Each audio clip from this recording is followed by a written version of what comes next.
Let's see. Welcome to the Church of Mabus Radio. It's Friday night. It's 7:07 p.m. Central. You're listening to United Public Radio 107.7 FM New Orleans. It's raining down here in Florida. We got Wham with us. How's it going, Wham? She's It's got going okay. I have to mute sometimes because we've got company and they're running up and down the stairs and making lots of noise. So I have to. okay. I'm doing okay though. So I will just have to remember to unmute. Okay. Yeah, and just jump in anytime. And yeah, it's been a we got Penny Bradley here with us tonight. It's great to have her here with us. And we just had Augie Nostone. We just had Neil Donald Walsh, Conversations with God. Next week's Wild Trees, animal microbiologist. He has a lot of those water bears in his house and keeps those little tardigrade doodads in his house. So that's all we get to hear those kind of stories. So, and I'm working on the rest of the schedule. Got Andy Colvin coming on, the Mothman photographer, and Bill and JC about their UFOs and PTSD and trauma. So we got a good lineup. And let's see, Penny, it's great to have you here. How are you doing? Well, it's great to be here. How am I doing? I always say sort of. Like, how are you doing? I'm a sort of okay. Like that's like, for I'm doing real good for what I've dealt with in my life. I've been in a good place the last couple of weeks. So knock on wood, stays that way. well, just to give you a little background to make you comfortable with the show, we're both experiencers. I had testicular cancer when I was 17, had to go through chemo, lost one in the war, and a few years later, my dad died. And all that suffering and losing him, I started to have a lot of weird experiences seeing UFOs and different types of beings, and from light beings to little beings in cloaks standing near a black box. And I could go on and on, but somehow that suffering opened up my senses. And I know there's weird, crazy government stuff. I've never had any of them come to me face to face, thank God. But during the time of seeing some UFO, I know you have for sure.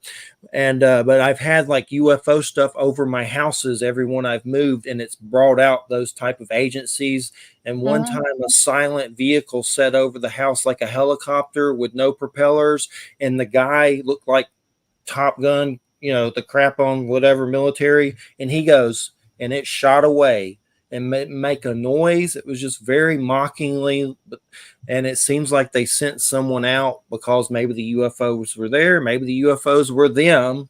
They're weird technology. I don't know, but for some reason, I've been in experiences where it seems like I've had friends say that I'm attracting it or it's there because of me, and it feels like that, but I'm just mostly, confused about it. And I don't know what it is on a lot of different levels. And we've been doing the show for 17 years. And, from Stanton Friedman to lots of different Jim Mars, a lot of people have passed. And yeah, they did. They've just been trying to figure it out, So, but if you want to start and tell us a little bit about your story, just to, for our audience. Okay. I'm going to tell the story kind of half backwards. Okay. In 2012, my doctor had me on an antidepressant, and it just made me numb. It didn't make me happy. And so I decided to go off it. And the doctor didn't help me, so I did it cold turkey. And this guy online, he had reached out to me. I didn't know why. Guys online do that. And I told him I was coming off an antidepressant and I needed a support system, and would he mind? And so we started talking, and then 6 months or so later, so this would have been in 2013, he said, you're always ranting and raving about DC. How about you come and I'll give you a tour? And I said, sure. He paid for the whole trip. It was on his Facebook wall that he was an NSA agent, that he was a He was from the Russian desk. Those are the guys that are experts on the whole Russian Empire culture, all that stuff. And he had told me about some of the things that he had done that are still probably classified. So I won't go into his big story other than to say he was legitimately a hero of the Cold War. And he was my age, and he felt really familiar. I didn't, I wouldn't have known him outside of Facebook. But we did this trip to DC, and he showed me where he used to work when he was with the unions there, and it was right by the White House. And we went through all of these historical places, and then I got on a plane and came home. But he had been talking the whole time about, okay, the national temple for the Mormons is in DC.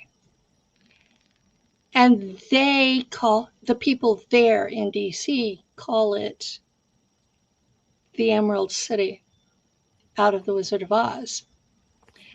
And there was a time frame when there's a footbridge that goes across the main highway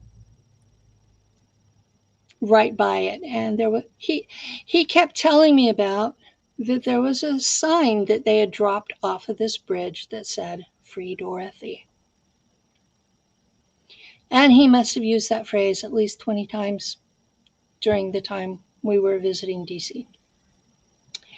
And I took pictures. I have proof that this happened. So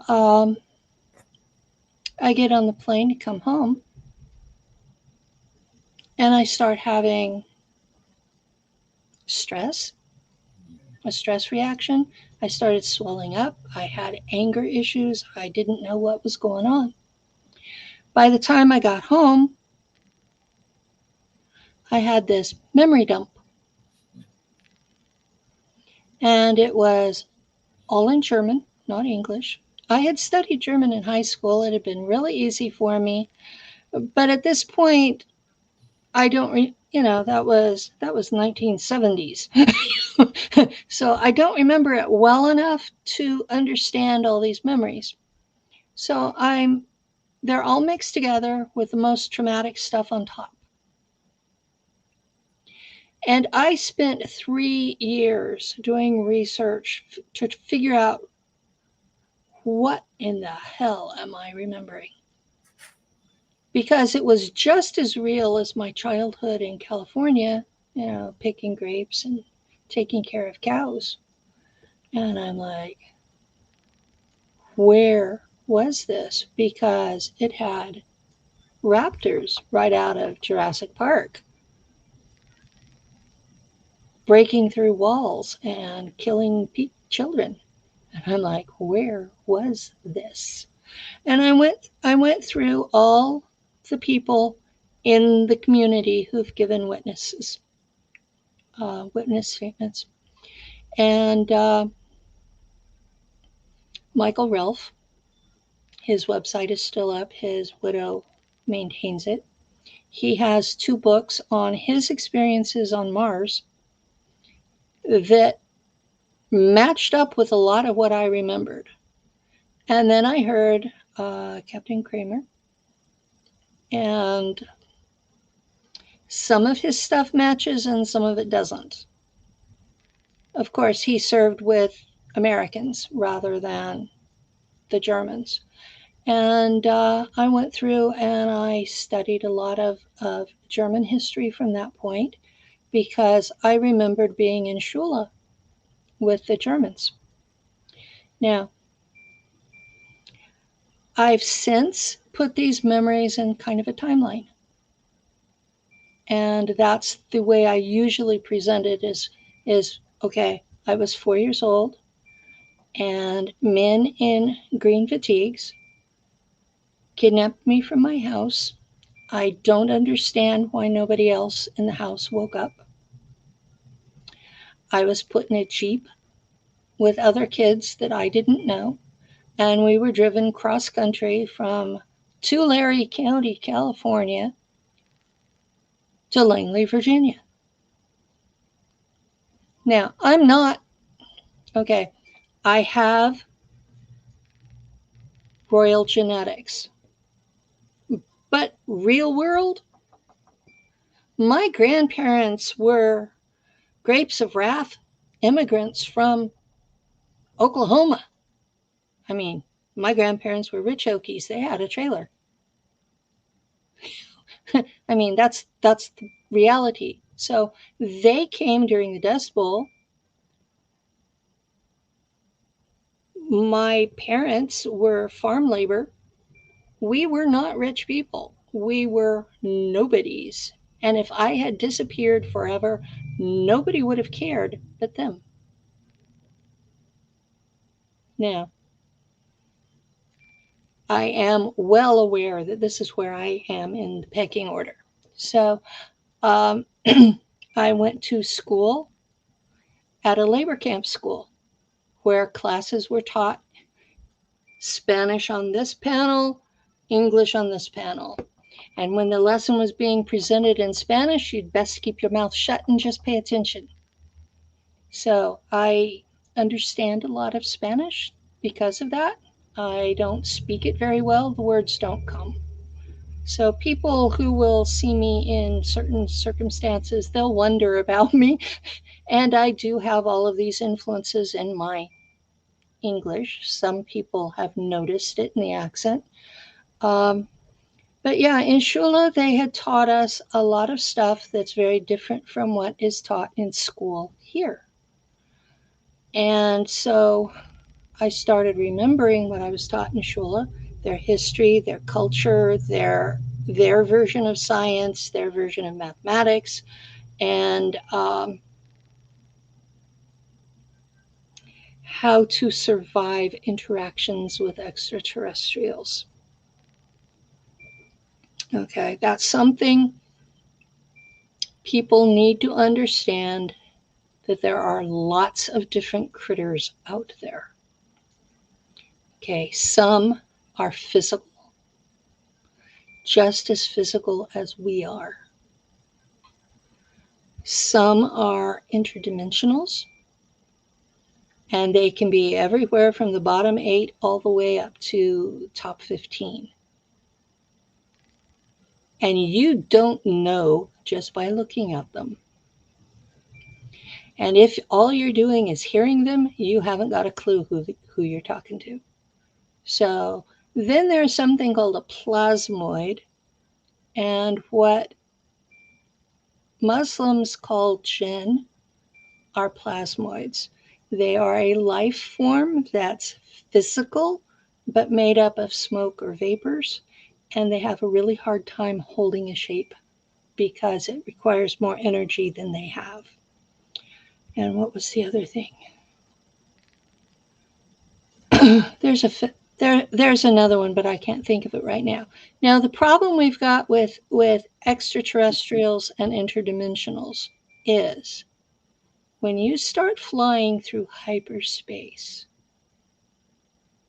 that's traveling interdimensionally. And when you come out, the people where you come out don't know where you came from.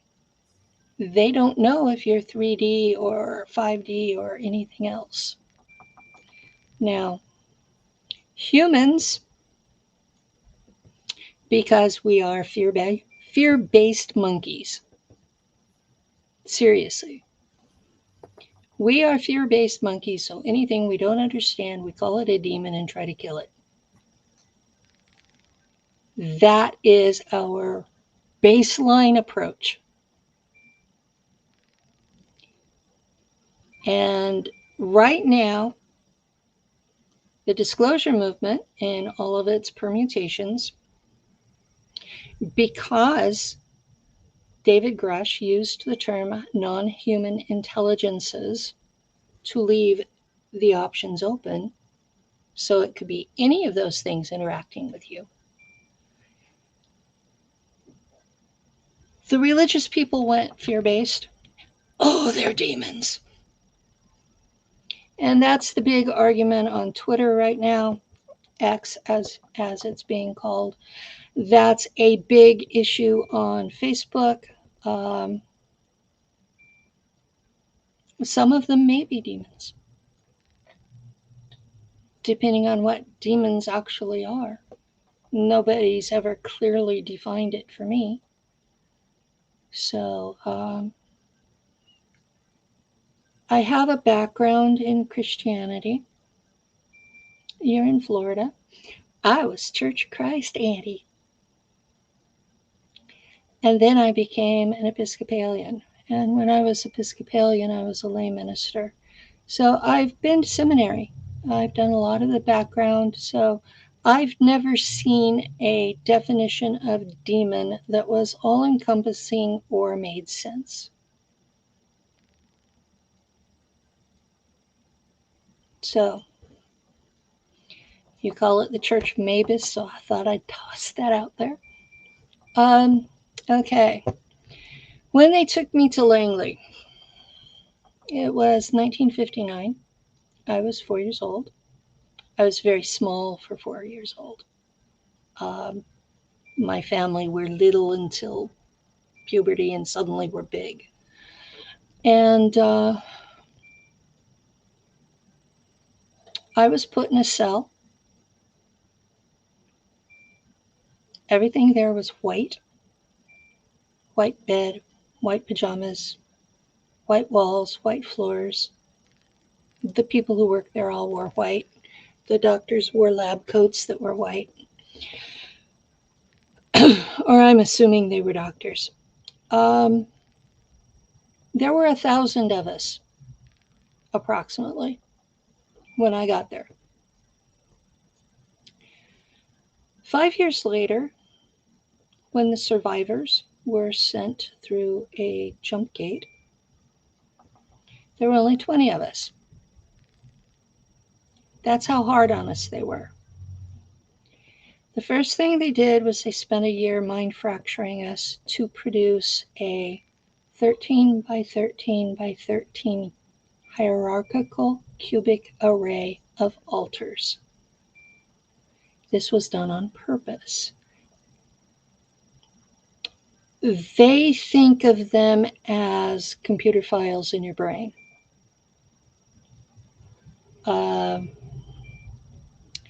The ability to fracture is actually a survival thing that humans developed because you're a child.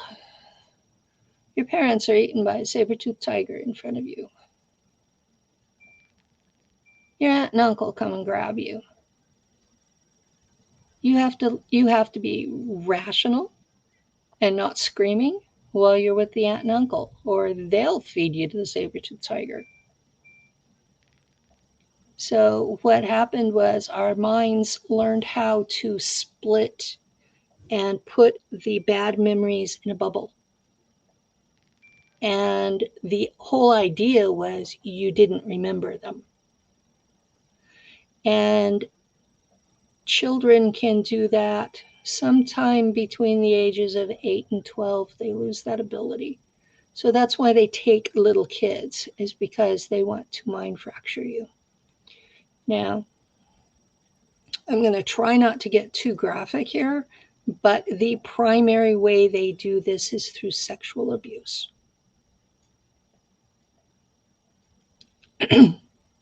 So I also had incidences where I was nailed inside a wall and left to suffocate, and times I was dumped headfirst into a tub of water and drowned. They had something that's called a regeneration tank. And this is Mantid Empire technology. These are the ones that resemble grasshoppers rather than mantis beings. And they have this tank that they put a drop of your blood into what looks like an iPad on the wall. There's a little slot for the blood. And they drop you in and hang you from a hook. And it will fix anything wrong and bring you back from the dead for up to 4 months. So they didn't care if they killed us during this training because they knew they could bring us back. The ones who disappeared during the time were the ones that went catatonic, that their mind stopped fracturing because it couldn't fix catatonic. That's where the child gives up and no longer wants to live. And we had all but 20 of us go catatonic. So they would mind fracture you and then send you to Montauk for 6 months to be tested in the chair to see what you were capable of pulling off, because the chair responds to your psychic abilities. And that was when they discovered that I could take physical objects interdimensionally with me because I was trying to run away. At this point, I was about 6 years old. I was supposed to time travel, and I was running away instead. And I was hunted down by one of the other species in the Draco. These guys are based on turtles rather than dragons. And he was 9 feet tall and brown, and they sent him to hunt me down, and he'd bring me back. And the human who was in charge of the program wanted to dump me in the incinerator because I kept running away. And what ended up happening was the turtle man told him no. And yes, he could speak perfect English. He told him no, that ability that I was using was rare even among his people, and that it made me valuable, and he was not going to let him kill me.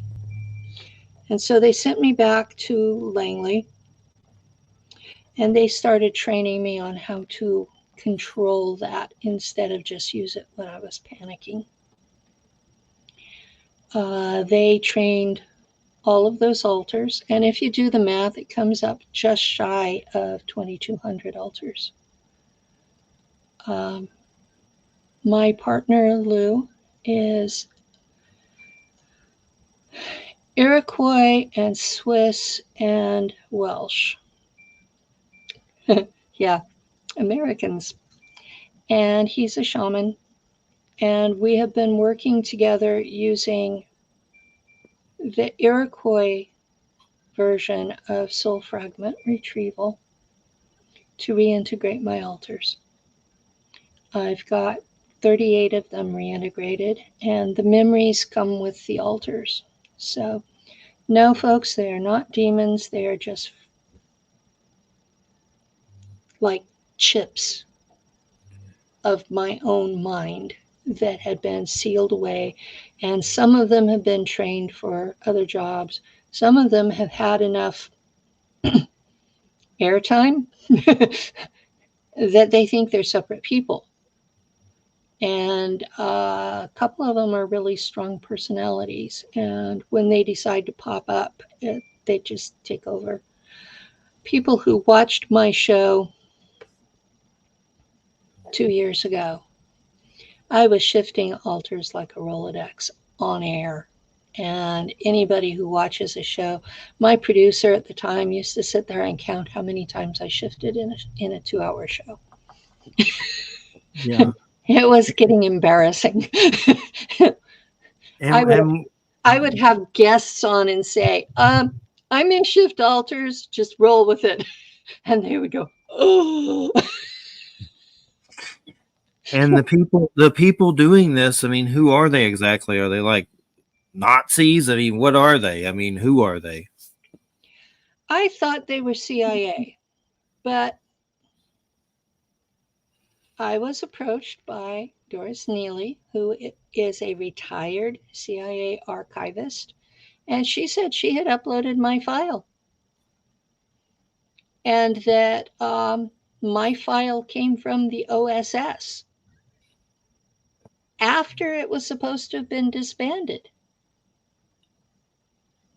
So, if we've got agencies officially disbanded that are still working privately, I mean, there was the Office of Strategic Services and there was the Office of Scientific Studies, and they worked hand in glove, and they came out of the War of 1812. They're that old. And they used to be allied with Prussia and Tsarist Russia until Teddy Roosevelt was president. Oh, yeah, I've done my homework. And they had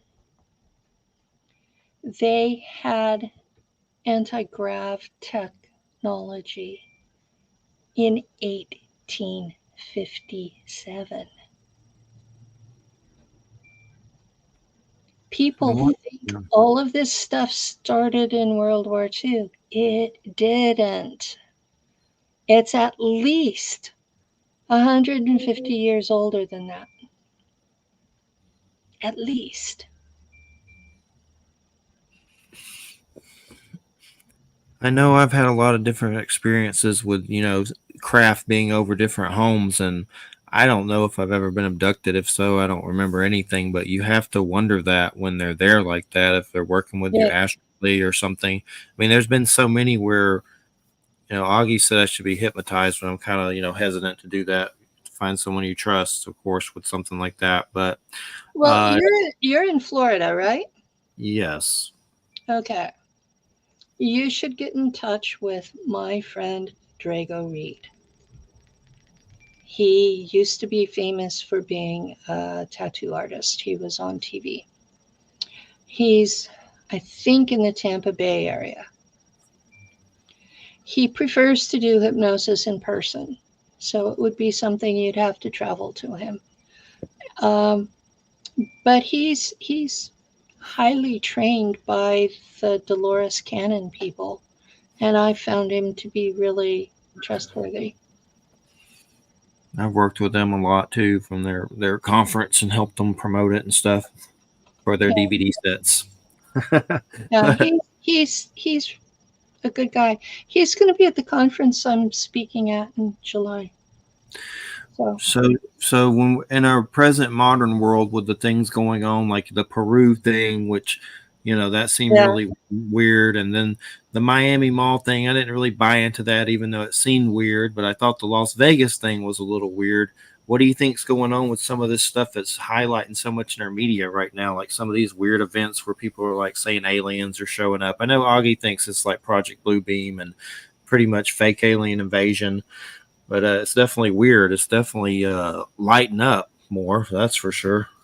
Well, if you pay attention, there were treaties with ET groups, and President Eisenhower's meeting with these groups is well documented, so we know it took place.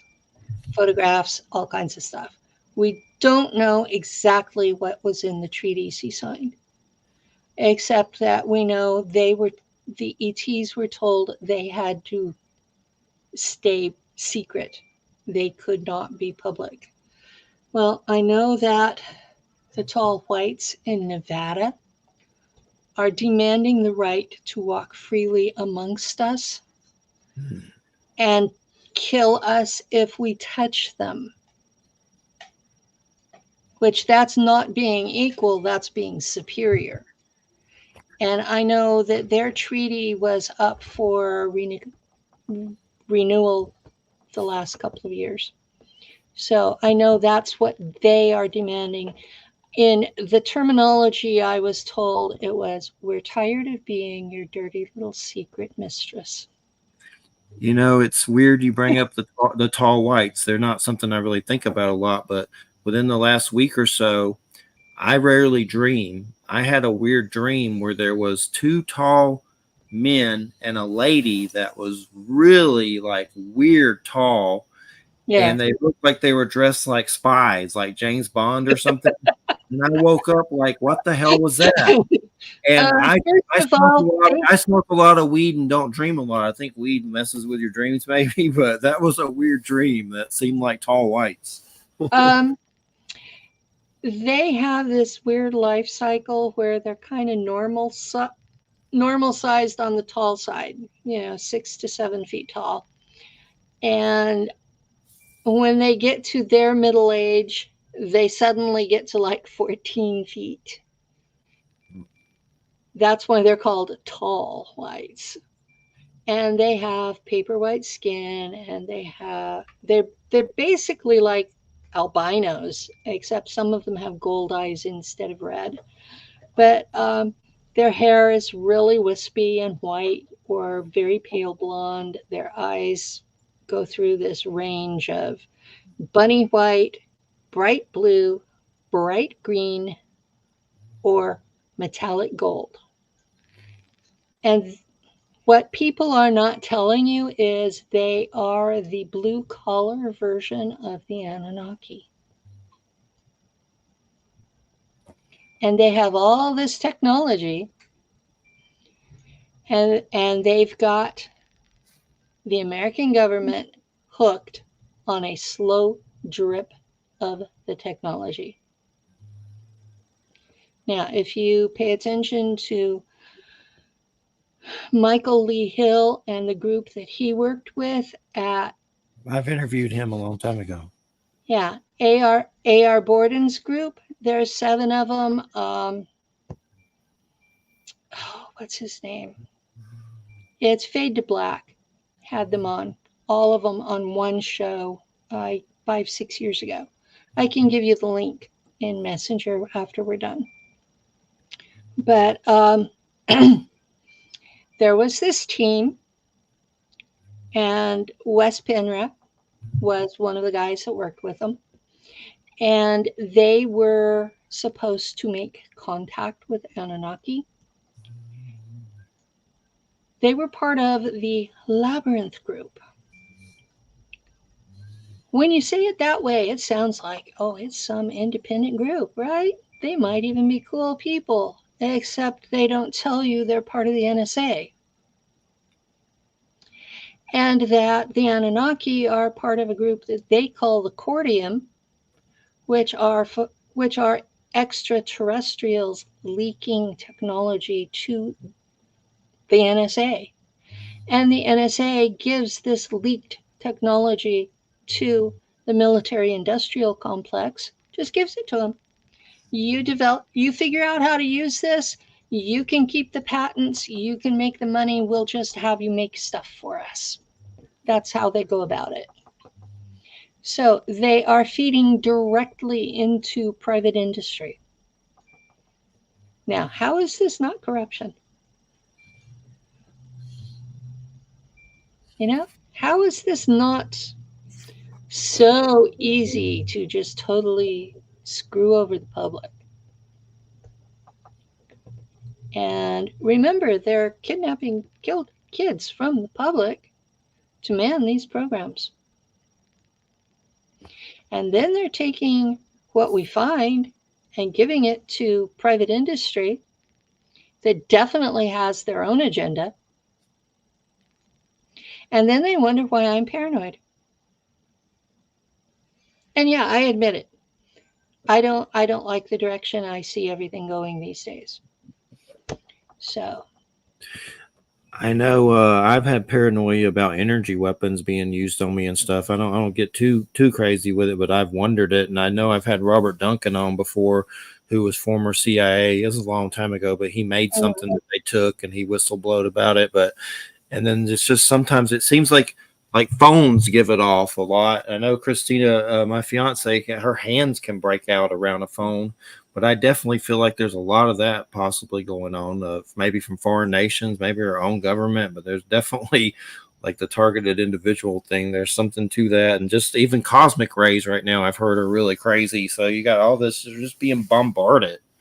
It's like new levels of anxiety every day. I've been hit with energy weapons. I was hit 3 times in 6 weeks, is why I went public, because they were not just hitting me, they were hitting my partner Lou as well. And it felt like I was on fire, but there was no visible anything from the outside. Now, when I had my spinal fusion 2 years ago, 2 years ago in December,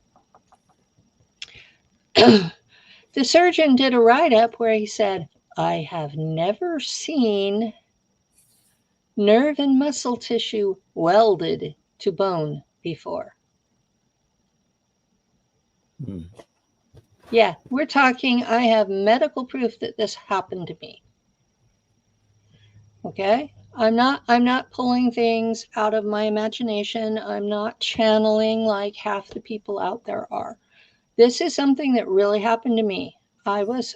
I have been shot with energy weapons of 3 different types at least 7 times.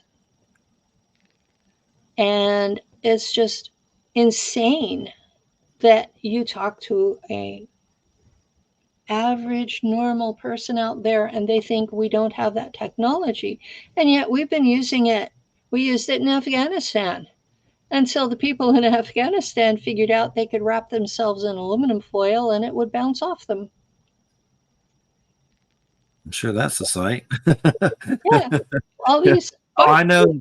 all I've heard of, these yeah. sparkly people out there, and they had to take their directed energy weapons home because they couldn't use them anymore. I know I've heard of them dispersing people in Iraq, like when they surrendered, and Oh yeah. crowds and stuff and craziness. And I know I'm familiar with Deborah Tavers.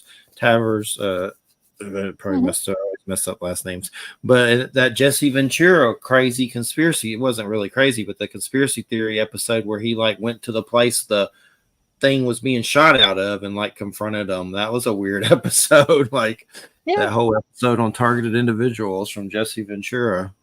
Yeah. Well, I watched that show, and most of what he said was just skimming the surface. Every topic that he covered, you could go miles deep with. He just skimmed it because he knew the public was not ready for it. Um, we have folks who want catastrophic disclosure, which means tell it all. And you're going to have the public going into culture shock because they think what they deal with every day is all there is. And I don't want a drip, drip, drip that takes 100 years to tell them the truth. But I think they need to start getting maybe a glass full today, a glass full tomorrow, a glass full the next day, and by the end of the year, they know what's going on. Because right now, you've got people, they know they've been lied to, so they don't believe anything. And that's just as bad as believing everything. I know I recall during the Betty and Barney Hill case, they heard some UFO stuff like German from it, so that was kind of weird. No, I know. it's not weird at all. The Is it not? Germans were the first humans to go out into space because hyperspace is time travel. They went back 400 years, established colonies. They've been in space all that time. They are well established out there.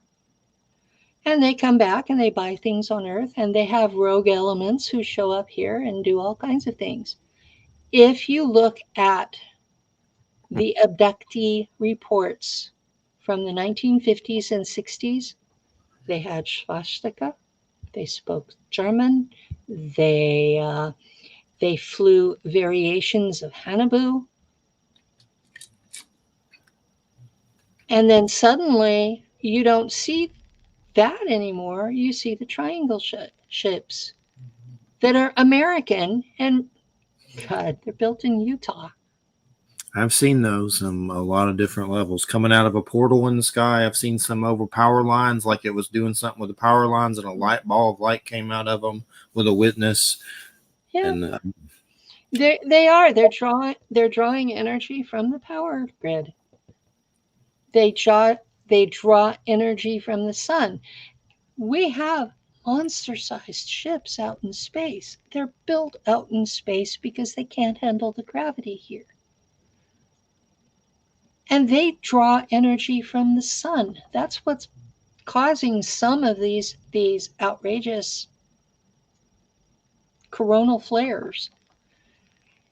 So, if you look at the reports from the original wingmakers, not after the CIA screwed it over, but the original wingmakers talked about that solar warden, and they used the term solar warden, was going to make the sun explode by feeding off of it too much. That was one of the things they were warning about. And so what do the Americans do? They make their ships plasma based and pull it out of the sun or off of the electric grid. I know I've seen some crazy videos of things on the sun that were pretty weird for sure, like black cubes and things, weird things that definitely odd. Yeah, Gina Hill has got some tremendous photographs of ships coming out of the sun. The ones that look like Star Wars. That Colvin, isn't her last name Colvin too? Gina Hill Colvin, I believe I've seen it. Yeah, I know who that is. You know who that is. Yes. I can't. I don't remember all the details of her name. It seemed a little long, but Colvin's the last name, but Gina Hill, you're right. But there's just one more. Colvin's the last name, but Gina Hill, yeah. But she has photographic proof that the sun's being used as a portal for transportation. Now, I said that before she started taking pictures, because when I was 9, we were sent through this jump gate, and we got to a base, and there was a desk, one of these long wooden desks that like you see at a hotel or an airline. And there was this big sign on it that said, Willkommen in Mars. And there was this really cranky lady behind the counter. Really cranky lady. And she spoke to us in English, and she says, this is the last English you're going to hear.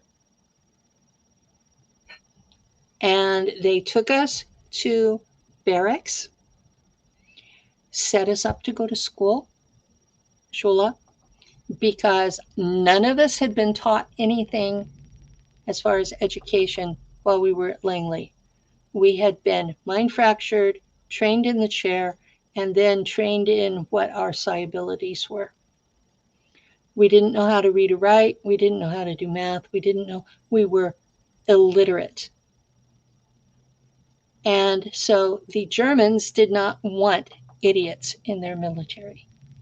So they spent 10 years teaching us in school. And we came out of that with the equivalent of a bachelor's degree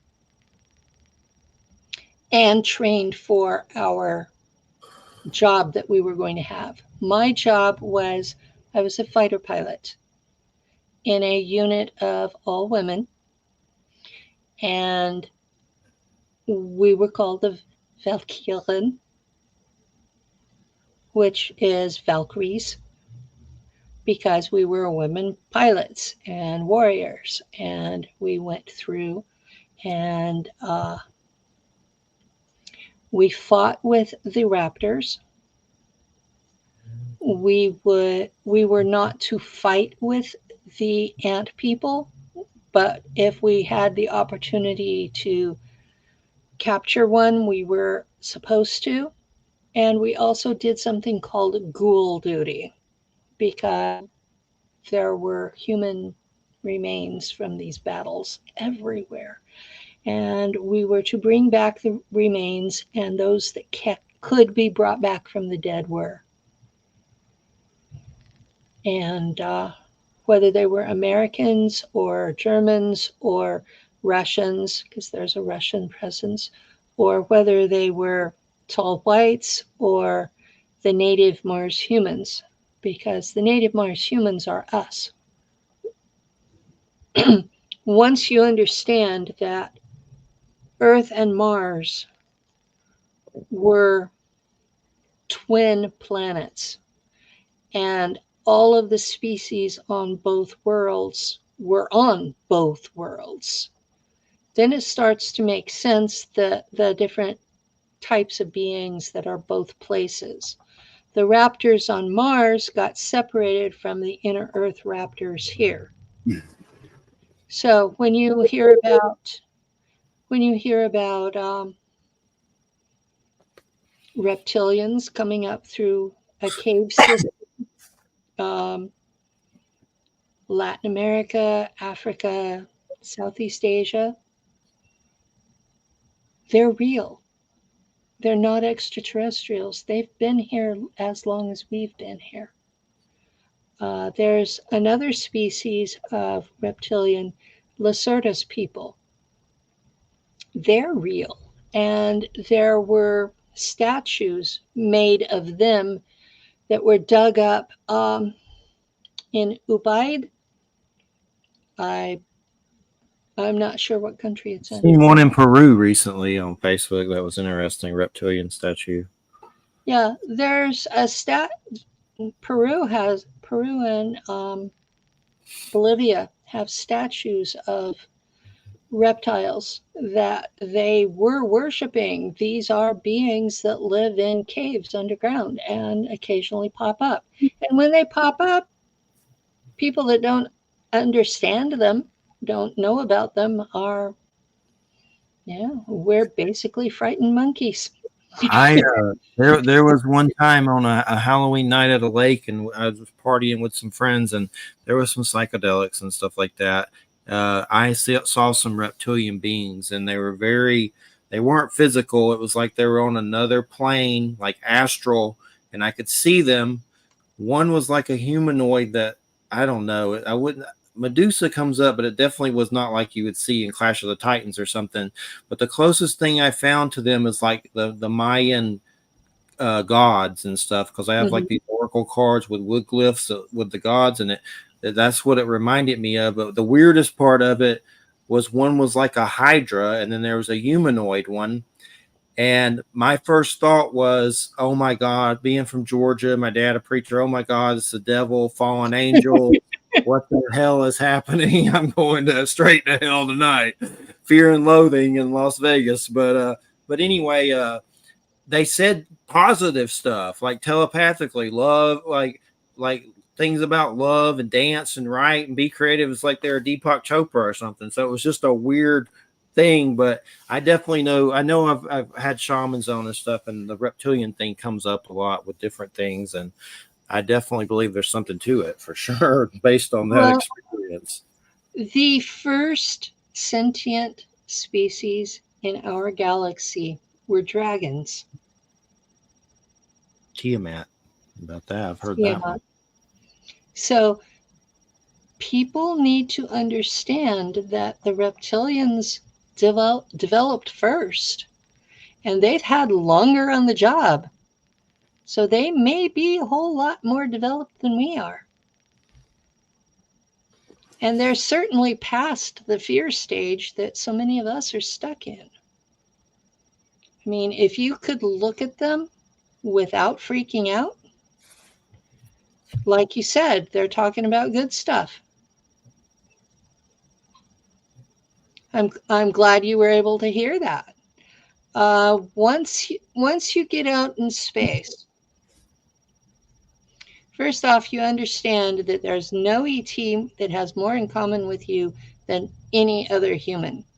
So your human racism just disappears. That even happened to the Germans out there.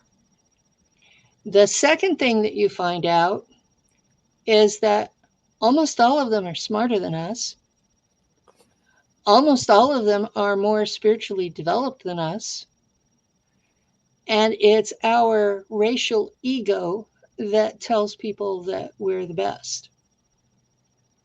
that and thousands of years of religious training telling us that we're the pinnacle of creation.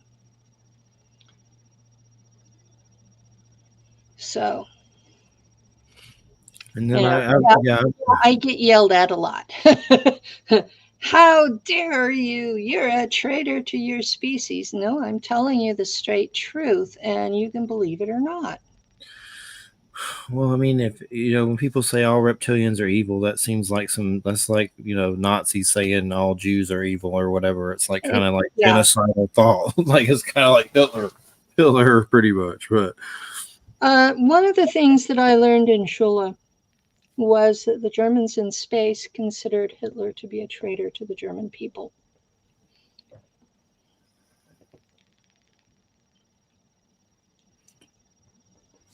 say did. that one more time. The Germans in space consider Hitler to be a traitor to the German people because he started off with the German aristocracy backing him and telling him how to operate. And as soon as he had power, he replaced them with Jesuits. The Catholic Church has been trying to eliminate the German race. Oh, even before there was a Catholic Church, the Roman Empire was doing it. So it's been an attempted genocide for 3,000 years. And when he was put in power by the aristocracy, he betrayed them and turned to their enemies. And so he was not allowed to go into space. Yes, he showed up at Camp 211. He was shown the door, told don't come back, and he spent the rest of his life and died in Argentina near the Bolivian border. And that's what the CIA says too. We have Peter Levenda on about Unholy Alliance. It definitely goes deep and crazy for sure. And what do you think about Antarctica? What's going on there? You always hear. I've had Lynn Caston on, and I know he was talking about Nazis and reptilians, but you have to have discernment with all this. So I try to. It's a lot to take in with so many different subjects with it and everything. But what do you think about Antarctica? Camp 211 in Antarctica was the capital of the German group in space. And they moved it to a new city that they called Neu Berlin on Mars. And then they founded a colony that they called Neu Berlin. And that's where they moved the capital to.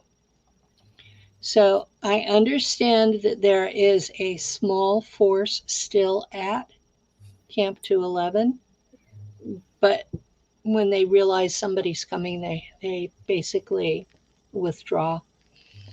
There is also a Draco base near Camp 211, and they use shielding so you can't even find them. The opening to Agartha is somewhere near there. I've never been there by myself, so this is what I was told when I was in the German program. Now, as far as the rest of the continent, I would have to go with what Eric Hecker is saying because he was there for a year. And he had my partner and I come to his house in Alaska. He paid for the trip. So, just so you know, yes, there was money involved. He paid the expenses. And he handed Lou, my partner, and I banker's boxes, plural, of documents documenting everything that he says is going on down there. He has paper proof of. He has paper proof. He has his report cards from when he went to that that Catholic school on Long Island where the Monroe Institute worked with him. He has his report cards from that. He has his copies of the business statements of the water company on Long Island that he used to say something is still going on at Camp Hero. He had his pay stubs from when he was in the Navy Submarine Corps. He has his DD 214 from his Navy in the Submarine Corps. He he has all of his Raytheon pay stubs from the year that he worked there. He has photographs galore. The lady that he was living with at the time, he met her there, and she shows up in the photographs too. He has so much documentation that it's shocking that people are not taking him seriously. He is the most documented experiencer that I have ever encountered. And he said that he paid for us to come so that someone would see his stuff so he would not have to post it online with his social security number and his military ID number, because that would open him up to hackers. And that made perfect sense to me. Now, is he always a nice person? No. But he's running with an agenda. His entire crew that was there when they turned on the ice cube array got sick. The lady he was living with is dying now. There have been one or two others that are already dead, and he's starting to show signs of the illness. And that's the aggression that you feel in his testimony. This is personal. And he had the operator's manual for the ice cube array, the copy of it from when he was there. He just took all that stuff home with him. So I've seen his documentation, and he's telling the absolute straight up truth about what's gone on there, what was going on the year he was there. And I ran across an article where they're planning to make that array 10 times bigger than it is. And it does everything that he says it does. It's definitely fascinating. And saw something about Tartaria. What is that? That's like something about Putin and Tartaria releasing info. That's like some Shangri-La kind of thing, or like Agartha or something. Have you ever heard of that? Tartaria, like TAR? I have heard the current theory that's going around, and I also have seen the real historical stuff. There was a Tartaria, but they didn't call it that themselves. That's what the Russians called them. They called themselves the Golden Horde. The rest of the world has them historically as the Mongol Empire or the Khanate. It was the group that was founded by Genghis Khan. And they have taken that name and applied it to a fictional world civilization, because they don't believe history as it's recorded anywhere. They don't believe any of it. I've had people tell me that history started at 1800. I've had other people tell me that there is no history from 400 AD to 1400 AD, that was just made up, that they jumped from one year to the next. I'm sorry, I have family genealogy records for that whole time, every generation. So I think what's happening is our real history is being erased, and it's being replaced by a mythical one. I know it gets crazier and crazier. Like I could have sworn I saw a list of books banned in Florida somehow, and like Lord of the Rings was on there. I was like, what? I don't even understand that. Like, that's crazy. But they are, they are crazy. 1984 was banned on Kindle. They deleted my copy of it twice, and I paid for it. That's strange for sure. That's it's what they do. I mean, we have medicinal, marijuana here, and DeSantis and all them are always like trying to make it less, and it's like they're just doing it to piss you off. Like, we're gonna lessen the effect of the tea. They're just always doing creepy, like, to make us suffer more on some level because it's unholy weed, I guess. But I mean, we were talking about storing up food and everything that's going on right now, and it just seems like every day it just gets crazier, like we're just on the brink of nuclear holocaust. But I'm just kind of curious on the world stage, and what do you think is about to happen? I mean, there's just so much crap. It's just too much. Like, it's just I would crazy. stop listening to the Democrats and the Republicans, first off, because they appear to be trying to create a civil war. As I told a friend of mine recently, the Democrats are fascists and the Republicans are theocratists. And the rest of us who just want freedom of religion and freedom of speech are becoming the enemy. Now, who I would pay attention to,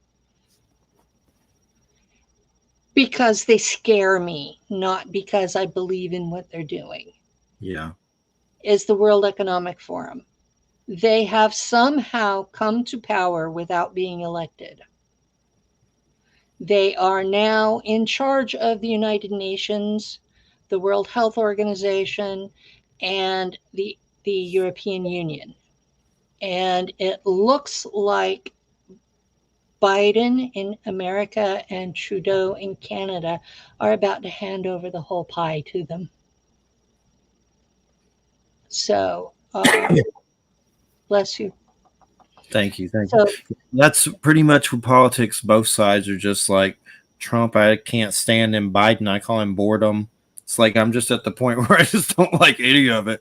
It's like and rooting for one of them feels like you're rooting for Ted Bundy or something at this point with our government. exactly. There's murderers. Yay, Ted Bundy. Yay, Jeffrey Dahmer. So it's hard to feel anything for them, really.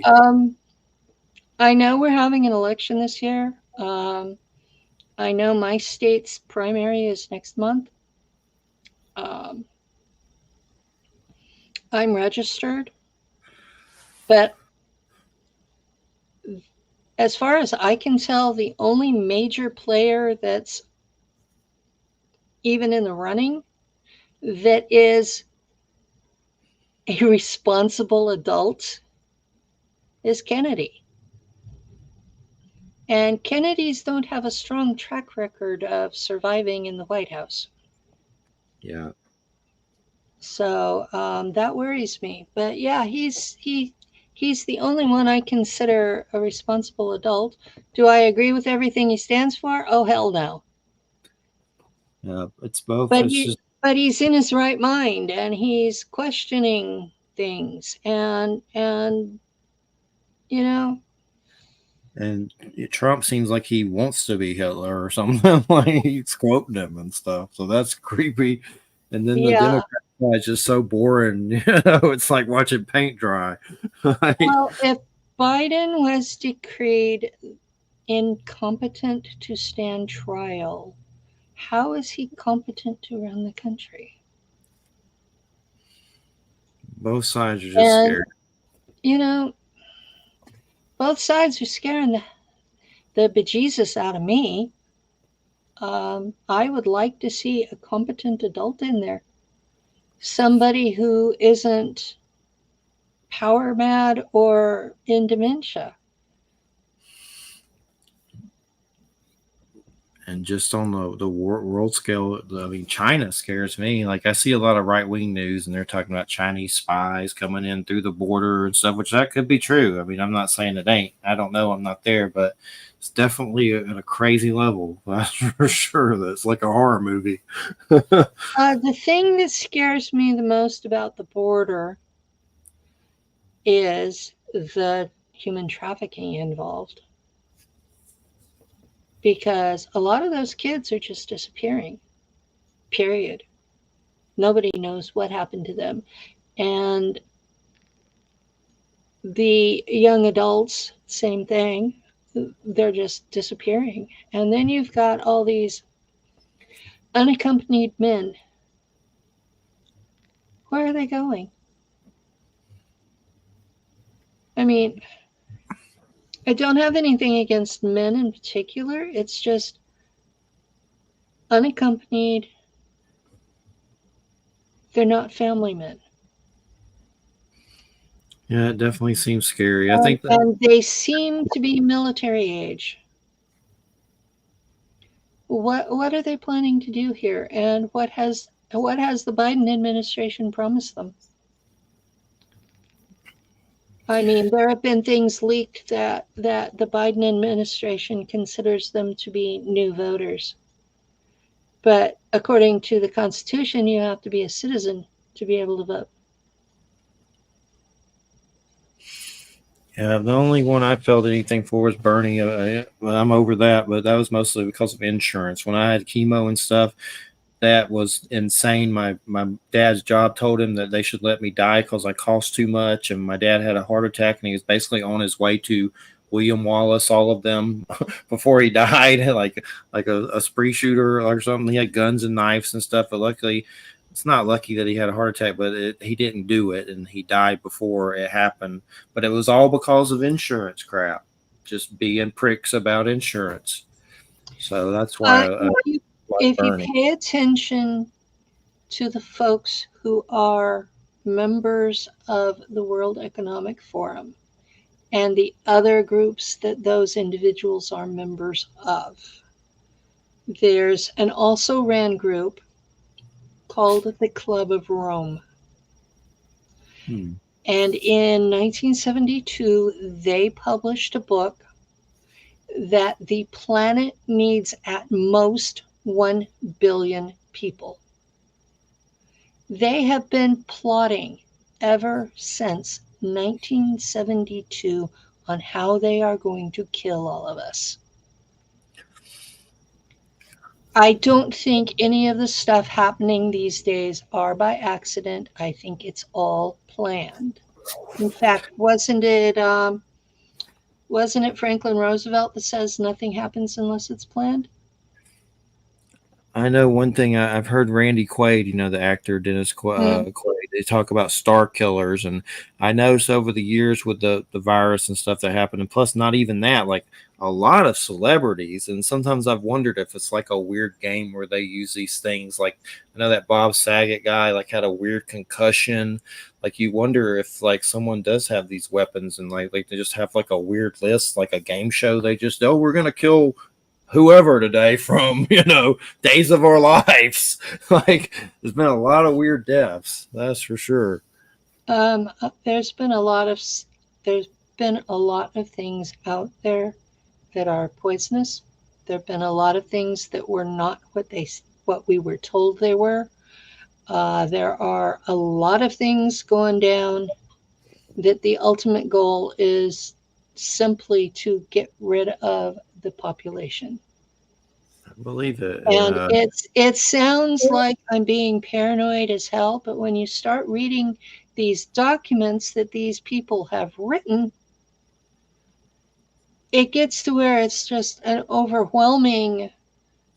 I had to stop reading this stuff because I was so depressed. I just sat with tears running down my face. Heard of the silent weapon? Like I've heard something.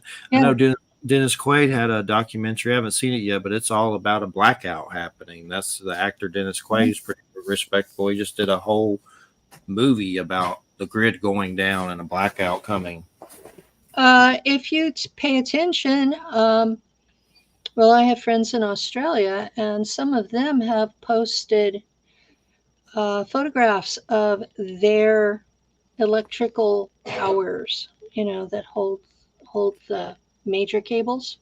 That the towers are collapsing, and that those things were made to withstand cyclones. So they have to be um, somebody do sabotage. That's the word I'm looking for. They have to be sabotaged because they were designed to survive cyclones. Cyclones are the southern hemisphere hurricanes. Yeah, I had Hurricane Michael down here. That was insane. I went through that one. That was crazy. When it comes to some of these alien beings, have you ever come across any or heard of any that are small in cloaks that are kind of skinny? You don't see their faces. I saw those with a witness before, and they had a little. They're about maybe 2 or 3 feet, skinny, kind of like Jawas from Star Wars, but not fat. You couldn't see their faces, kind of skinny, and they had a black box in front of them, and a cat jumped towards them and they vanished. But I'm always trying to figure out what the hell those were, and that little black box was really creepy. Whatever, reminds me of Phantasm. I know that the grays that are 3 feet or less are androids, and they're made in Utah too. Oh, that's interesting. And what are they spying on with that little black box? Is what I what I want to know. It could be their coordination device. Like a transporter device, like to teleport or something. I know Or, one or thing. just to keep them all like in a hive mind working together. It was definitely creepy. I'll never forget it for sure. And later, I found that cat passed away. Uh, I know one thing I've brought up a lot is I don't know if that show Secret of Skinwalker Ranch, and then there's a Beyond Skinwalker Ranch. That show is the craziest show I've seen on TV, and I don't really even watch those shows, but I've kept up with that. But the craziest thing about that show is there's so many government spooks on that show. Colonel John Alexander, Bigelow Aerospace Security, John Alexander's a general. that Colonel John Alexander. They had on that Beyond Skinwalker Ranch Chris Bledsoe, and he has a book called UFO of God. And if you go to Amazon, it's in the Christian section. It has like 5 stars, and all these people are like, "I'm doing summoning UFOs too," in the reviews. Like, it's really creepy. But they had him on an episode with 2 former CIA analysts who were there as paranormal investigators, and Colonel John Alexander, and some stuff strapped to his head to do his brainwaves, and he summoned phenomenon on that show. And then the Right. last season they ended it saying there's an alien base there they can't drill through. But that show is spookery at its finest, whatever's happening right now. Oh Like, yeah. it's broad history channel. Like, my jaw drops. Like, it's so weird. Well, there's an issue with the disclosure movement. The gatekeepers, the guys with the big shows that and do the conferences, Yeah. they are the ones who control who gets to be before the public in a big way. And they have decided that you need a DD 214, which means you were military, or proof that you worked for a government agency, or they won't even consider you anymore. And what it does is it locks out the experience, 90% of the experiencers, because most of us have never been in the military. Most of us have never officially been in an agency. I mean, I know I was, but I don't have my ID, so I can't put it in their face. But I've spoken at least one conference a year for the last 6 or 7 years. And every one I've spoken at, the headline person, the only one who gets paid, has been a spook or SEAL Team 6. But Yeah. you'd start digging and they're all spooks. Why is the disclosure movement being led by spooks instead of experiencers? It's infiltrated. That's like MUFON a long time ago when Bigelow bought it. And I heard stories from people of stuff going missing from their lockers, like some compass from Thomas Reed that was in a UFO case went missing, and they were selling it to Bigelow, and then he like bought it. He don't own it anymore, but then he did at Skinwalker Ranch. It's just infiltrated. It seems like it has been for God knows how long, forever probably. Yeah, I know that I had one computer that I was doing a Google search on a project, and just entering it on Google, I ended up with my C drive fried. I lost everything. Mm. So this is a topic, a whole arena that's now being controlled by spooks. Why? Why are we allowing this? That's one of the things about, okay, I'm going to mention this, guys. I'm speaking at a conference in Tampa Bay, Florida, July 9th through 13th. And they tell me I'm the keynote speaker. And this will be the first time for me. But it's being put on by experiencer speakers. It's not being put on by the gatekeepers.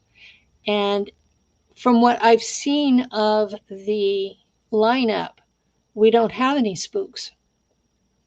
So this is going to be a really different thing to have a conference with no spooks on the lineup.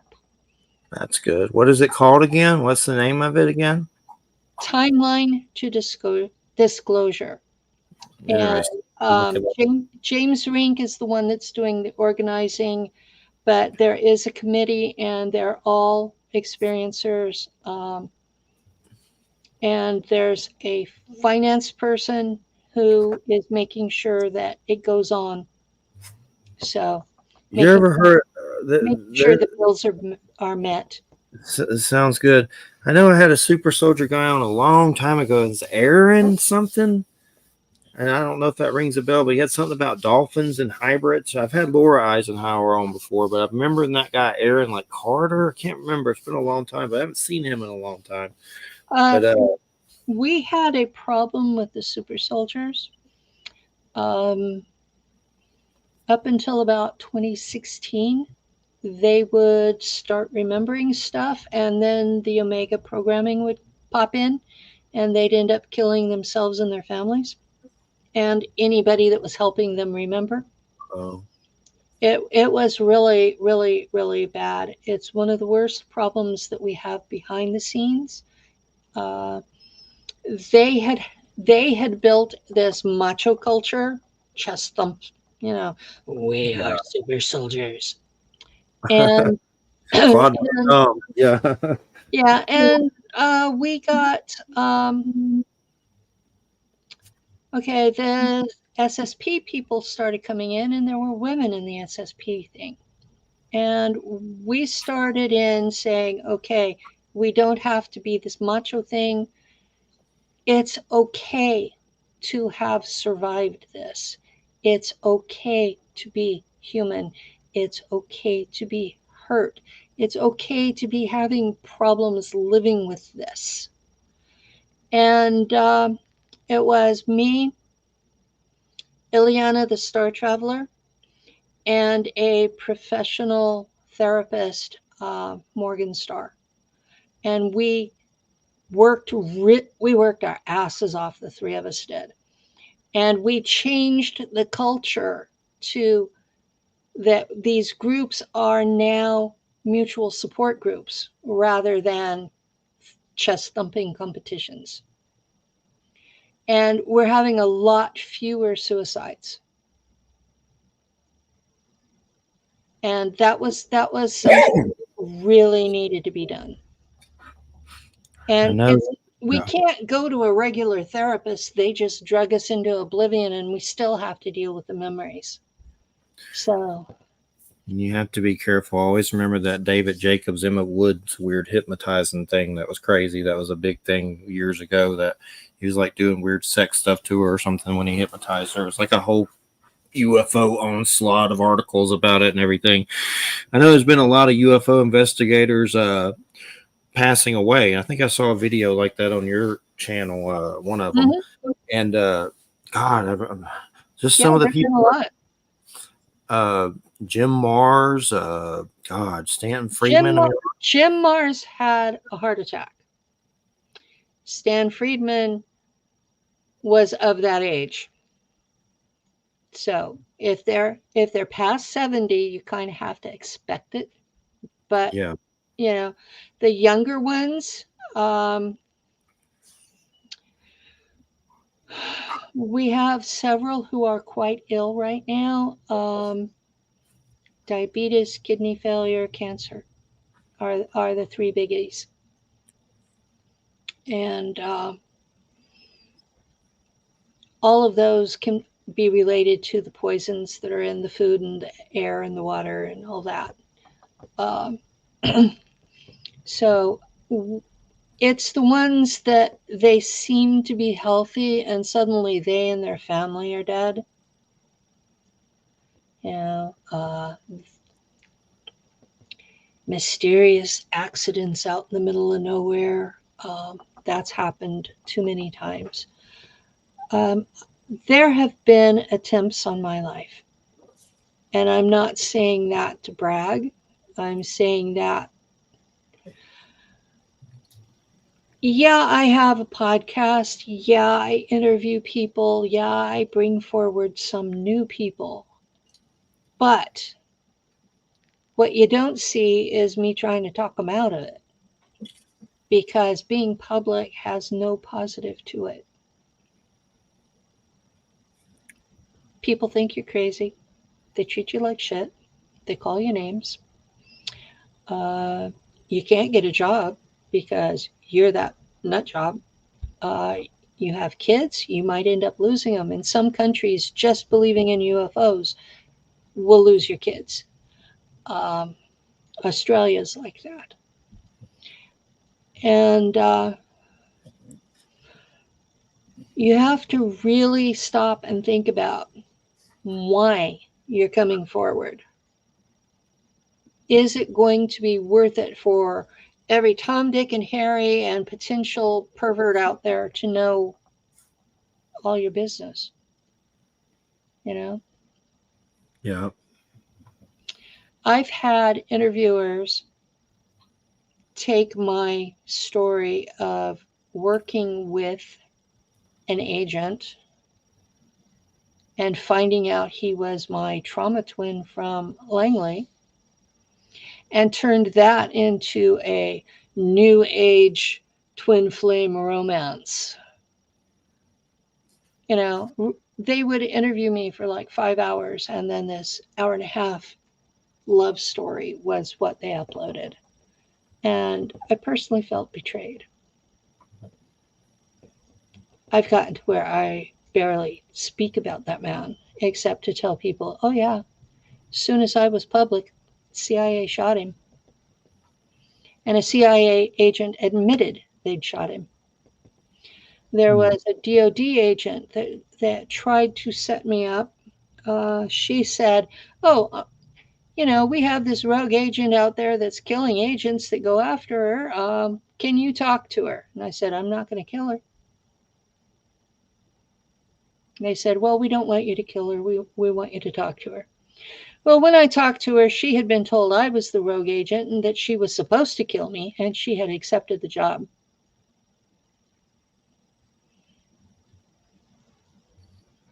Hey, okay. So I have her out there. And I have a man out there who thinks I'm the devil incarnate and has said he's going to burn me alive. I reported him to the FBI. They haven't done anything. Yeah, there's there's some real dangerous people out there. Yeah. I have a crazy guy from a site I post that thinks I'm an Israeli agent, and that's like, no, I've never been there. It's like you're crazy. Like I have like 0 cents to my name right now because my boss is being an asshole. Like, like they owe me a back check. Like seriously. I'll call Larry David. I've been watching new Curb Your Enthusiasm. I love that. That's the last season, but that's about my extent of Jewish people is Larry David on Curb Your Enthusiasm. But it's a good one. My grandma was Jewish, but she was what they call a Torah Jew, not a Talmud Jew. And she was good people. She didn't teach me Bible. She taught me traditions by other names. Instead of calling it kosher, she said, eat clean, things like that. And my daddy was raising me in the Church of Christ Anti, so it was something that she was subverting. So I come by this subversion thing, honestly. But yeah, um, I don't identify with Jewish because of the Talmud. I don't approve of any ethnic group trying to exterminate another ethnic group. I've never seen a genocide I approved of. And that's currently getting me in trouble on Facebook because you have to support everything that Eretz Israel is pushing, or you are anti-Semitic. And I'm looking at this and going, never again should include us as the perps. Try to look at like both sides have their flaws. That's for sure. I've seen people, say it's okay for Putin to do what he's doing in Ukraine because there's Nazis there. But by that logic, then we all deserve to die here too, because there's Nazis here. I'm sure skinheads or whatever. Yes, so I mean, there's skinheads everywhere. Yeah.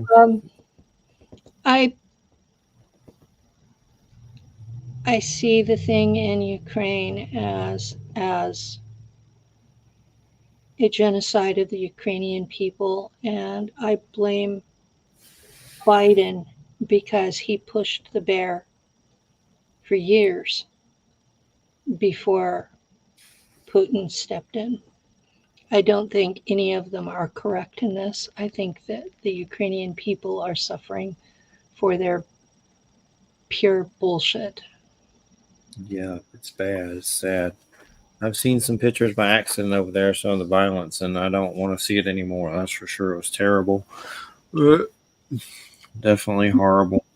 My biggest fear at the moment is that all of these single unattached males of military age crossing our border now, that we are going to be subjected to similar. Yep, it's definitely crazy for sure. And I've seen a lot of stuff in the news about it lately. It's definitely creepy. I guess the biggest thing with Ukraine that surprised me is I'm just surprised Putin didn't completely wipe them off the map. They've been whooping hard on him. They've been like blowing up his friends and stuff in their cars and stuff. Like they've been kicking the crap out of him. Like, I don't think we're seeing the whole story here. And it looks to me like if Russia really wanted to destroy the place, they could have already. I mean, they have nuclear weapons. There's a nuclear power plant that would be really easy to blow up. And the fallout would head over European Union, NATO, rather than Russia. I know I saw Sweden saying they were worried Putin was going to do something, but it's like he can't even do Ukraine. So, I mean, he can do I stuff. don't think it's so much that he can't, is that he's using restraint because those people used to be part of Russia. Yeah. It would be like us attacking Canada. You don't really want to do that. Those people are your neighbors. You have family on both sides. You don't really want to do that. So, what do you think the ultimate goal is of the people that took you? Like, what's the I always think of the X-Men and stuff with this stuff. Of course, it seems a lot more horrific than that could ever be, of course. But what is the ultimate goal of when they take people? I know I've heard of my labs. I'm friends with Jerry Avalos. He's been kidnapped by them and had some stuff happen to him, and I've had him on. So I know that stuff happens, and I've seen evidence of these agencies. There's one time I was on a phone in Silver Lake here in Florida, and I said I was going to turn it off. Next thing you know, a mysterious $2,000 credit appeared on the phone to keep it on. I asked for a check. They sent it. I spent it on land taxes and went on a shopping spree and turned the phone off anyway. But something put that on my phone. And the only thing interesting I was doing was a show about weird stuff. So it had to be something to do with that, I guess. But I've seen evidence of these agencies. That was a weird one. That ghost person, that's Lou, my partner. You missed him. You'll have to look in the video. Okay. He gave me more coffee. Cool. So. And so what you're doing the conference in, was it July, right? Yep, in July. In Tampa Bay.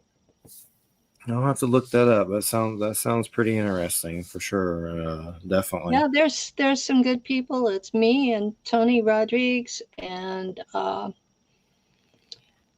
Drago Reed, Laura Eisenhower, James Rink. I've had Laura on a long time ago. Will Nutter is going to be there. Carrie Cassidy is going to be there. I've seen 15 or 16 people on the list, and they're all good people. Yeah.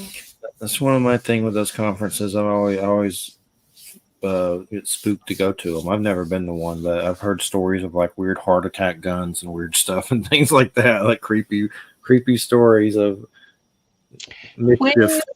When you sell tickets to the public, there is no way to exclude the spooks. If somebody wants to kill you, they're going to kill you in your house. Hiding there isn't going to help.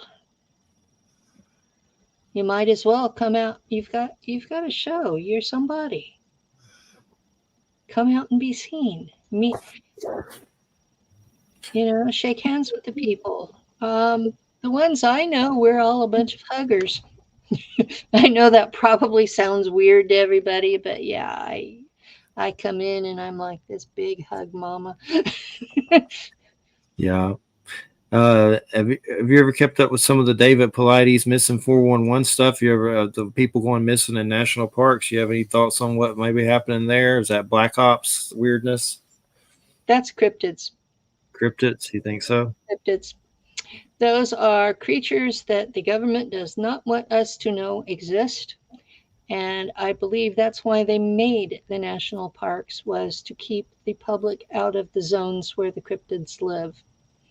That's why they keep you in the public area. And you're not supposed to go out into the forest. They had that show American Horror Stories. They have like a particular episode that was just like that, and it was so creepy because I know about Missing 411. I've interviewed David, but that like a little hour show that was just one show on an episode about one story, but that it was about the parks and that being like a containment thing, and they broke out. It was crazy. They're like feral cannibals or something like mutants. I live about an hour north of Yosemite, and there's a lake in Yosemite that you hear a voice come out of it that sounds like a baby crying. I've You heard of don't the go. You like, don't go there. You don't come back if you go there. definitely. Even the natives tell you, "Oh no, no, no, no, no, no, no, no. Something else lives there." And I don't know about you, but I listen to the natives. Definitely. Definitely. That's the best source to me in a lot of ways for sure with this stuff. And Well, definitely I have the utmost respect for the Native Americans. They have survived under impossible odds and still generally have a decent attitude towards the rest of us. definitely and found the skinwalker thing pretty interesting. I know Christina, my fiance, said something about picking up on their energy and something about maybe the government catching some of these things and studying them and putting them through tests and figuring out, what they are and things. That's pretty weird thing to think about too, about them trying to catch these things and doing weird stuff to them to gain their powers for war or whatever. It's like a weird comic book, but I think there's something to it. I know there's a lot of cryptid sightings around bases and stuff like that. This world has a lot more to it than most people are willing to look at. And I don't dismiss things out of hand. Um, I have personal issues with Dark Ages dogma that are creeping back up. But I was a university student, pre med microbiology, back in the 80s. So I have a science background. I'm a trained lab tech. This is my background. And when I start hearing things that are going back to the dark ages when nobody understood anything, and I start really getting scared for our future. If people are believing that time started at 1800, if people are believing that Earth is a plane and not a planet, uh, that there's some sort of a light up in the sky rather than a star. Sure, that star is not what we're told because I've navigated ships through it. There's visual photographs of ships coming out of the sun, so you know it's a portal. It's not just a star, and so it can't possibly be this fusion um, nuclear device that people are telling you. Yes, some of the stuff is wrong, but don't throw the baby out with the bathwater. We I've have had worked we have worked too hard, too long trying to figure out this mess to allow the public to drift back into superstitions and bullshit. It's definitely scary. I mean, if Whatchamadoodle wins, I mean, either way, even if he doesn't, it's scary. Like it just seems civil war and all that crap. It looks to me like that they're trying to pull off a civil war, that they're setting up a fascist system on one side and a theocracy on the other side, and that right now they're fighting over who's going to win that, and they really don't care about the public. Meanwhile, we're dying from all the stuff that the World Economic Forum is putting out. I, for one, don't intend to eat bugs. It's definitely crazy as hell, and hopefully, I mean, it doesn't seem like it's gonna get any more peaceful anytime soon, especially with the election and everything coming up on so many different levels. I know I saw something with those UFO congressional hearings about the guy was saying that our government has a UFO. I don't know if he said it's in space, but it's as big as a football field that they have it somehow. And there's been some pretty Well, crazy stories out of there for sure. Some we testimony. have we have American ships that are unbelievably huge. The Germans have ships as big as small planets. Um, and they bring them through the sun. And people are going to go, when I was with the Germans, we had a bootleg copy of Star Wars. We were rooting for the Empire because that was us. They had us nailed. That's what our ships looked like. But Americans are wrong. The Germans out there are not Nazis. They are traditional Teutonic Germans. They're tribal. They still like those pretty uniforms from World War II.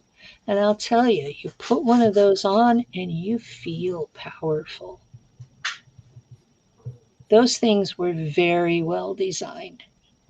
And a preference for something that feels good on that has nothing to do with the philosophy of the people who designed it. So they got rid of their racism. They got rid of their master race ideas. When you go out into space and you find out you're being taken advantage of by everybody because you're just not smart enough, that humbles you down real quick. And every square inch of space is already owned by somebody else. So you have to be able to make an agreement to be able to lease the planets where your colonies are going to be. If you went off world, you have to work with the neighbors because you're not strong enough to beat them in a war and you're not smart enough to outthink them. So you have to make an arrangement. Where does the sun lead, you think, when they go through it? Where does it go? It goes to the core of the galaxy. The solar knot, and no, I'm not going to picture it because all of the platforms get pissed over that. The solar knot is a stylized map of the portal system in the galaxy. It all comes back to the central sun. And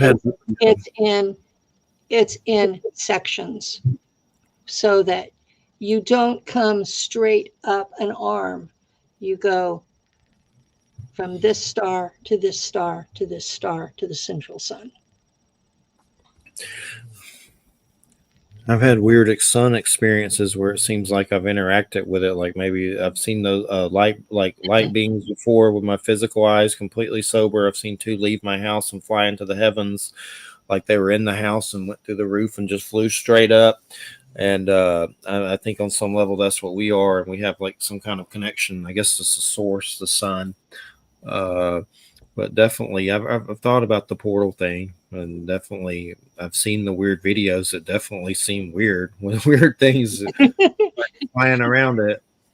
So I don't rule it out. That's for sure.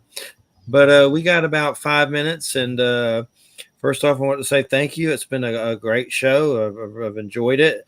Do you have any links you want to give out, or anything, or any info or links? I used to be on YouTube, and they started deleting my work, so I moved my channel to Odyssey. I gave you the link for that in Messenger before we came on. I have a Patreon for folks who want to support my work. I'm on Social Security disability, and I'm paying for Rumble and Odyssey, and I appreciate folks who are willing to donate toward the cause. I don't ask anybody to give me lots of money, but $5 a month from 20 people pays for both Odyssey and Rumble, and I'm fine with that. Patreon's pretty cool. I've been looking into that, and you gotta get something, a good thing going with it to get it going for sure. But once you do, it seems like I've seen a lot with a lot of people on there. It seems like they can generate some income for sure. But we appreciate. What Oh, I go did ahead. what I did with Patreon was I made it where it was 18 and over, because I talk about mind fracture and how it's done, and I talk about a lot of the abuses in the systems. And that's pretty graphic for kids. And so I made it 18 and older. And it's funny, Patreon won't let me link videos because it's 18 and older. They think it's about sex. But So yeah, it was because it's a mature topic, not because it's sex based. yeah, I understand for sure. Well, Uh, we appreciate it so much. Thanks, Penny. It's been a great show. Thanks so much. Thank you for having me. I really enjoyed this. Everybody, you're listening to United Public Radio 107.7 FM New Orleans. You everybody have a good weekend. Next week is Wild Trees, and he'll be on about animal microbiology. And we got all kinds of good guests coming up. So stay tuned. Dennis Carroll, that's another paranormal investigator that I wanted to get someone on about Dogman and stuff. I've been watching a lot of those documentaries. There's some creepy encounter stories with that for sure. But everybody, thanks for listening. Thanks. Have a good weekend, everybody. Thanks, everybody.